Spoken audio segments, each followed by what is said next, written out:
That will become apparent.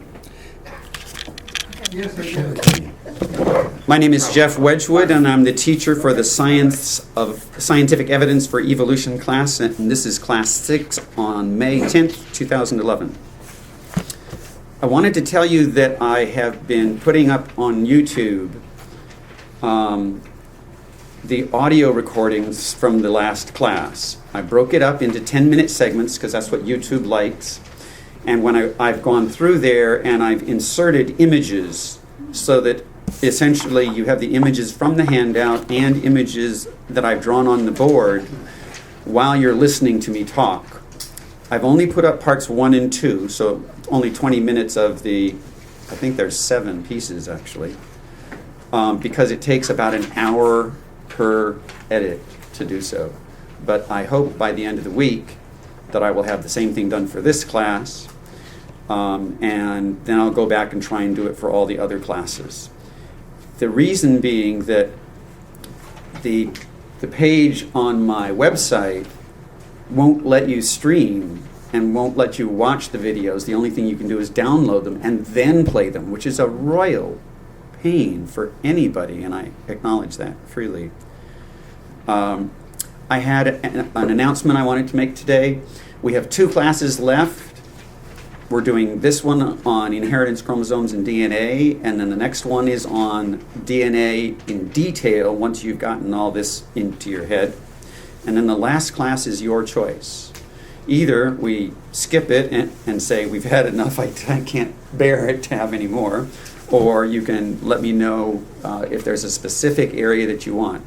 But if I need some emails to know whether or not you want to do something on that class. So if I don't get any emails, I'll just cancel the class or come to class and talk about what I like to talk about.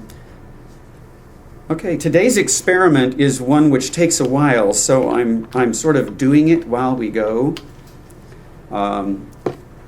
I've done 1 through 7 steps because if you look at step 8, mix thoroughly and wait 10 to 30 minutes, then you do something and then you wait another 10 to 30 minutes. So it's going to take a while for this to actually finish.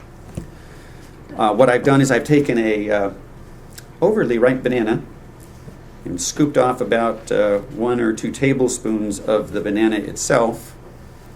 Good. I'm not going to eat that one. And proceeded as it says exactly on your sheet. And it's really very easy. You need to make some saline, which is a quarter teaspoon of salt in a pint of water. So that's what that is.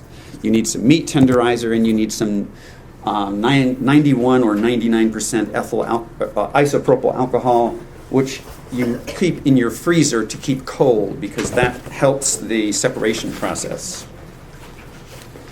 But that allows you to follow the instructions to extract DNA from anything. You can use peas, bananas, apple. You could even... I need a volunteer from the audience. You could even use blood or tissues or anything that has DNA in it. This experiment will work to let you see it on a macro scale. So you can do your own blood? Sure. If you're strange enough, you could. But that's just... Okay, today, enough about the experiment. I'm going to wait until my timer says 30 minutes, which is almost there.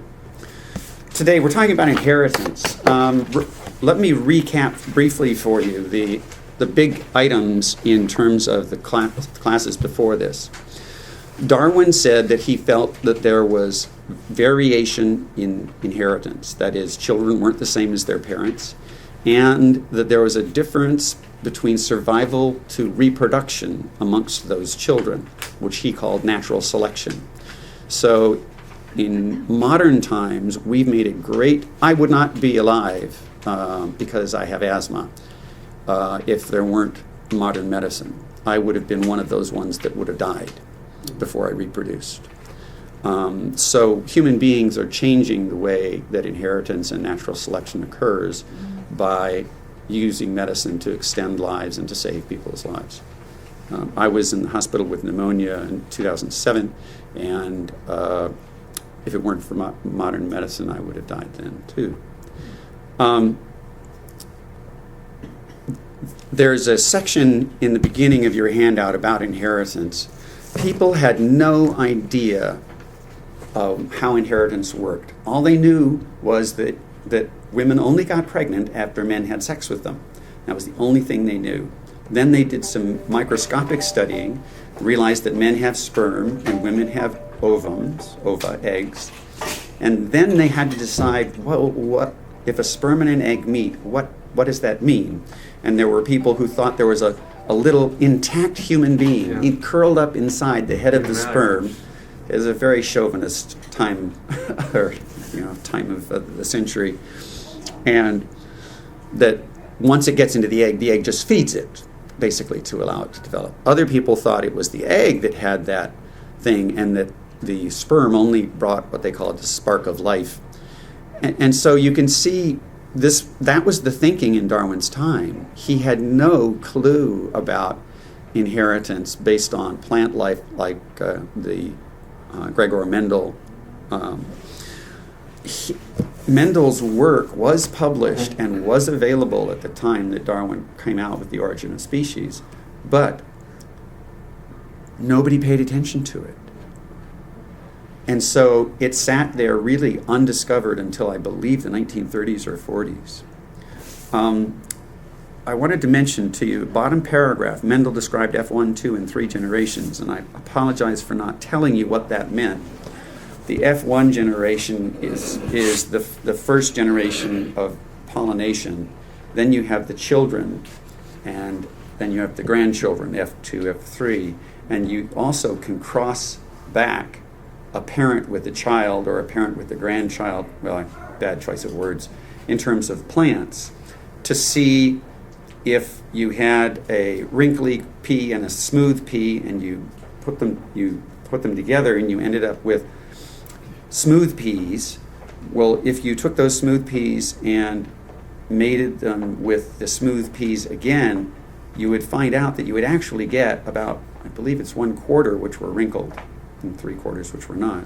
So he developed the concepts of Mendelian laws of inheritance and the idea of dominance and recessive genes. He didn't know they were genes, but the dominant and recessive categories were what he was describing. First of all, normal cells, if the cell gets big, then it goes through what's called mitosis, and it just splits into 2 cells that are identical to the first cell, as you can see in the diagram in your handout and up on the screen. If there is, and the 2 at the end, they are not sperm or eggs. So if this is your muscle cell or a fat cell or a skin cell, this is what they do all the time. For instance, your skin is constantly renewing itself from the bottom up so that you can scrape off the dead skin cells. If there's a mutation in that, it can develop into a cancer or it can develop into various things. But let's say it was in the liver and it developed a brand new way to metabolize, the cells develop because of mutation, a brand new way to metabolize something that you eat. The problem is, because that's in the liver, it does not get passed on to the children.